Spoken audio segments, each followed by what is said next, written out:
Trump చైర్మన్గా Gaza శాంతి మండలి ఏర్పాటు. అమెరికా అధ్యక్షుడు డొనాల్డ్ ట్రంప్ చైర్మన్గా గాజా శాంతి మండలి ఏర్పాటైంది. కాల్పుల విరమణ ఒప్పందంలో రెండో దశ ప్రారంభమైందని పశ్చిమాసియా అమెరికా రాయబారి స్టీవ్ విట్కాఫ్ ప్రకటించిన కొద్దిసేపటికే శాంతి మండలిపై ట్రంప్ తన సోషల్ మీడియా ద్వారా తన నేతృత్వంలో మండలి ఏర్పాటైనట్లు ప్రకటించారు. ఇందులో గాజుల కాల్పుల విరమణ ఒప్పందంలో మధ్యవర్తులుగా వ్యవహరించిన ఈజిప్ట్, తుర్కీ, ఖతార్ దేశ ప్రతినిధులు ఉంటారు. మరియు వీరితో పాటు బ్రిటన్, ఫ్రాన్స్, జర్మనీ నేతలు కూడా ఈ మండలిలో ఆహ్వానించారు.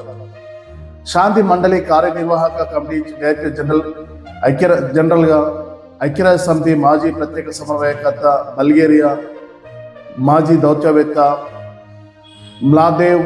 మ్లాదే వ్యవహరిస్తారు.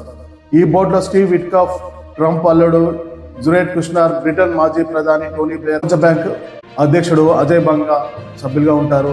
మరోవైపు గాజా రోజువారీ పాలన పర్యవేక్షించేందుకు 15 మంది సభ్యులతో బుధవారం గాజా జాతీయ పాలక సంఘం బుధవారం ఏర్పాటైంది.